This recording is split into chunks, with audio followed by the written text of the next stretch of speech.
Assalamualaikum warahmatullahi wabarakatuh. Alhamdulillahirabbil alamin wa bihi nasta'in ala umurid dunya waddin. Wassalatu wassalamu ala asyrafil anbiya'i wal mursalin wa ala alihi wa sahbihi ajma'in. Kenalkan, nama saya Nilma Wahyuni Nasution, mahasiswi dari Universitas Islam Negeri Sumatera Utara, Medan, Fakultas Ilmu Tarbiyah dan Keguruan, Prodi atau Program Studi Pendidikan Bahasa Arab. Ini saya akan membawakan atau sedikit memaparkan mata pelajaran atau bahasa Indonesia yang berjudul Sejarah Pertumbuhan Bahasa Indonesia.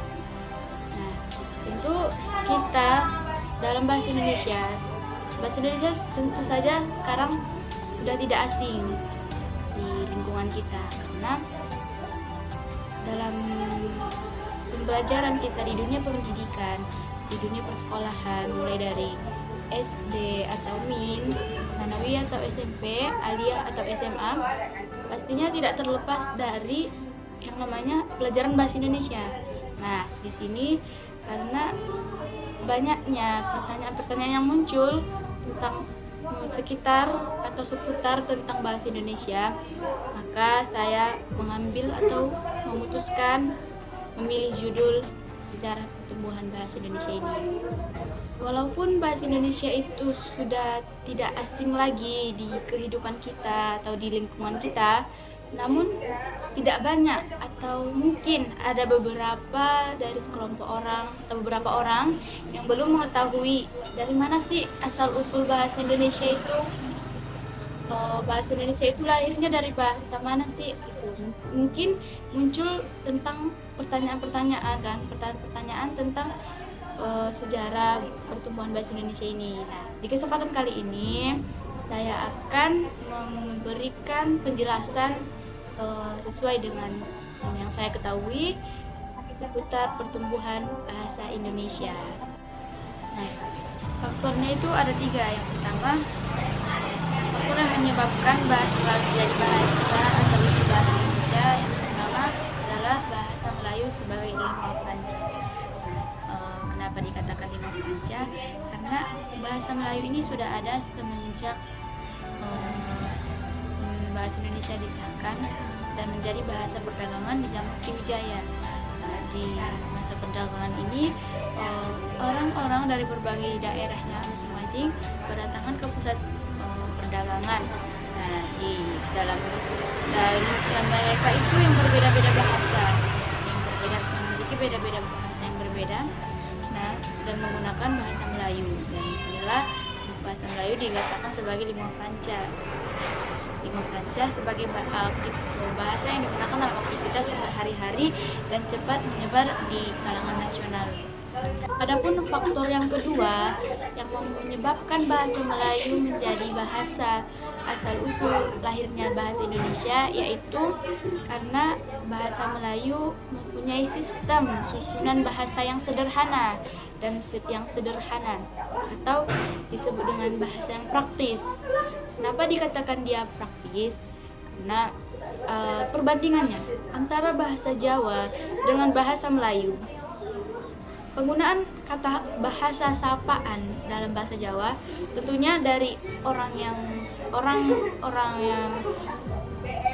tua ke anaknya mempunyai tata bahasa yang berbeda dari tata bahasa anak ke orang tua. Begitu juga dari anak ke kawannya mempunyai perbedaan-perbedaan dalam pengucapan tutur bahasa. Nah, tutur bahasa dalam sapaan itu masih dalam bentuk sapaan, belum lagi dalam interaksi pertanyaan-pertanyaan atau dialog lain-lainnya. Itu yang menjadi faktor yang kedua, karena dalam bahasa Melayu ini pembahasannya dan tata tuturnya itu sederhana dan praktis, beda dengan bahasa-bahasa yang lainnya. Adapun yang ketiga yang menjadi faktor penyebab bahasa Melayu menjadi asal usul lahirnya bahasa Indonesia, yaitu karena kebutuhan politik. Nah, kenapa dikatakan kebutuhan politik menjadi penyebab lahirnya bahasa Indonesia dari bahasa Melayu? Karena dalam perkembangan perdagangan, tentu perdagangan ini merupakan salah satu taktik atau taktik politik ya, yang mana dari perdagangan itu muncul berbagai orang-orang dari berbagai daerah masing-masing datang di satu pusat perdagangan. Biasanya itu juga untuk berdagang pada umumnya dan paling utamanya, tapi ada faktor lain yang menyebabkan mereka datang ke pusat perdagangan itu, yaitu salah satunya karena politik. Nah, politik di Indonesia yang mempunyai banyak keragaman suku dan bahasa, sosial budaya. Kenapa harus bahasa Melayu yang dipilih menjadi asal-usul bahasa Indonesia? Yaitu karena dari satu bahasa itu, dari bahasa Melayu sudah menjadi bahasa yang menyebar dan terkenal di kalangan rakyat Indonesia pada masa sebelum disahkannya bahasa Indonesia sebagai bahasa persatuan ya. Nah, jika nanti dipilih salah satu bahasa dari selain bahasa Melayu menjadi bahasa asal-usul bahasa Indonesia, tentunya tidak lepas dari yang namanya perdebatan. Nah, yang mana satu suku tidak menerima kenapa tidak bahasa mereka yang digunakan sebagai bahasa lahirnya asal-usul lahirnya bahasa Indonesia. Begitu juga dengan suku yang lain, mereka tidak terima. Dan yang ketiga yaitu karena faktor kebutuhan politik, di mana faktor politik ini juga menjadi faktor penyebab bahasa Melayu sebagai bahasa asal-usul lahirnya bahasa Indonesia. Karena zaman dulu sebelum bahasa Indonesia disahkan, bahasa Melayu perdagangan itu juga menjadi salah satu faktor politik. Nah, dalam perbedaan yang terjadi di beberapa kelompok atau suku dalam penentuan bahasa ini, tentunya untuk mencegah atau menghindari yang namanya perpecahan antara suku, maka diputuskanlah yang menjadi bahasa lahirnya asal-usul bahasa Indonesia itu bahasa Melayu. Nah, dari ketiga faktor ini sudah mencakup ke alat komunikasi, sudah mencakup hal politik ya. Justru di masa sekarang ini sering terjadinya perkembangan bahasa yang mana yang dulunya itu bahasa itu tidak ada, namun sekarang muncul. Nah, itu karena perkembangan di dunia interaksi. Nah, dari ketiga faktor yang tadi itu memunculkan perkembangan bahasa yang semulanya tidak ada menjadi ada, yang semulanya belum ditemukan atau belum digunakan bahasa tersebut menjadi digunakan dalam bahasa sehari-hari. Nah, perkembangan itu biasanya berdampak atau dipengaruhi oleh beberapa faktor juga, yaitu diantaranya karena faktor waktu. Yang pertama faktor waktu, yang kedua faktor politik, yang ketiga faktor sosial budaya, dan yang keempat faktor iptek. Nah, yang pertama yaitu faktor perkembangan bahasa itu karena waktu.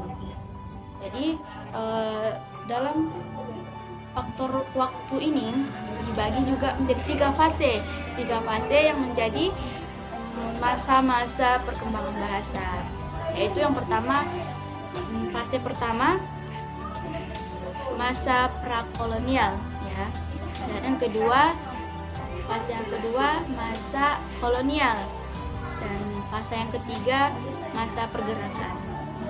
Yang pertama, fase pertama yaitu masa prakolonial, yaitu dalam masa ini bahasa Melayu sudah terbukti bahwa terdapat prasasti atau ditemukan prasasti yang prasasti itu bertuliskan digunakan bahasa Melayu. Nah, dan fase yang kedua yaitu masa kolonial. Masa kolonial ini yaitu masa orang-orang Barat sudah memasuki Indonesia.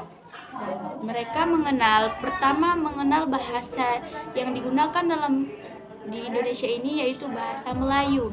Nah, bahasa Melayu ini sudah dianggap menjadi bahasa pergaulan, bahasa perhubungan, bahasa yang digunakan dalam sehari-hari antar satu suku dengan suku yang lainnya. Nah, adapun fase yang ketiga yaitu masa pergerakan. Nah, di masa pergerakan ini bahasa Melayu. Di masa ini sudah disusun ejaan tentang bahasa Melayu yang dulunya dalam mengucapkan huruf C itu awalnya TJ menjadi C, dan huruf J awalnya DJ menjadi J. Itu yang dikatakan dalam penyusunan ejaan bahasa Melayu, atau sering juga kita sebut EYD, ejaan yang disempurnakan. Dan selanjutnya adapun pengaruh perkembangan bahasa itu yang tadinya ada 4. Pertama waktu, nah, yang kedua politik, ketiga sosial budaya, yang keempat iptek. Nah, jadi yang kedua ini adalah politik. Kenapa dikatakan politik? Karena bahasa dengan politik dengan perkembangan bahasa ini sangat dekat, sangat melekat, sangat memiliki hubungan yang erat, karena politik ini sendiri menjadi salah satu alat yang digunakan untuk mempersatu bangsa. Dan dalam menyatukan bangsa ini harus digunakan bahasa yang satu, yaitu bahasa Indonesia. Bahasa Indonesia ini sendiri menjadi salah satu isi Sumpah Pemuda yang menjadi dan menyatukan bahasa persatuan, yaitu bahasa Indonesia. Adapun yang ketiga yaitu sosial budaya, yang mana sosial budaya ini menjadi salah satu pengaruh perkembangan bahasa Indonesia. Karena kenapa dikatakan sosial budaya? Setiap orang-orang antara orang satu suku dan suku yang lainnya itu berinteraksi. Nah, mereka ini mempunyai bahasa yang berbeda-beda. Di sosial budaya ini mereka berinteraksi dengan berbeda suku, ras. Nah, di sini digunakan bahasa mereka masing-masing. Disinilah dikenal satu sama lain, saling mengenal tentang bahasa itu, bahasa dari yang satu, dari yang dia tidak tahu menjadi tahu, dari suku yang satu ke suku yang lainnya. Dan yang keempat adalah iptek. Iptek ini sendiri yaitu di Indonesia perkembangan teknologi itu sudah pesat. Tidak jarang lagi di Indonesia yang menggunakan handphone. Jadi penggunaan bahasa sehari-hari orang Indonesia dalam pelafalan atau pengucapan kata-kata itu bisa jadi bahasa asing atau bahasa dari luar Indonesia sendiri. Mana seperti contohnya orang lebih suka mengucapkan kata handphone daripada telepon genggam, yang mana handphone ini jadi bahasa Inggris. Dari keempat faktor yang mempengaruhi perkembangan bahasa yang tadi yang sudah kita jelaskan, nah ada juga yaitu perkembangan bahasa. Perkembangan bahasa itu banyak mengalami tidak berjalan dengan lancar. Ada perbedaan-perbedaan yang terjadi. Adapun yang pertama masalahnya itu problematika pembelajaran bahasa Indonesia. Nah, problematika pembelajaran bahasa Indonesia ini kenapa terjadi? Nah, karena peserta didiknya itu sendiri lebih cenderung menggunakan bahasa asing seperti yang tadi, lebih menggunakan bahasa asing dalam interaksi atau dalam berkomunikasi sehari-hari.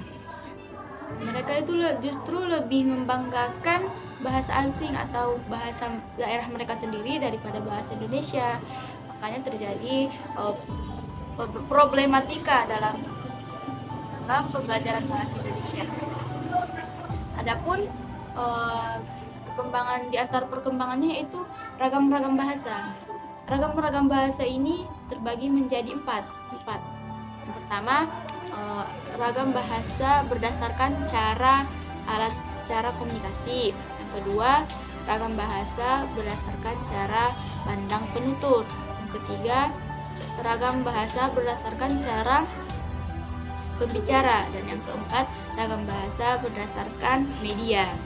Nah, yang di keempat ini yang menjadi ragam-ragam bahasa atau ragam-ragam perkembangan bahasa Indonesia. Nah, pembahasan kita yang terakhir yaitu kedudukan atau fungsi bahasa Indonesia.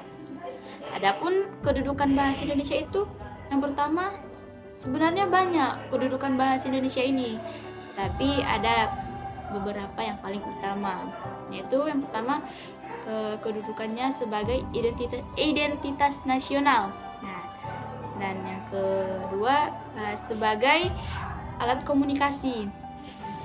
Mungkin pada kesempatan kali ini cukup sekian yang dapat saya sampaikan seputar tentang sejarah pertumbuhan bahasa Indonesia dan perkembangannya.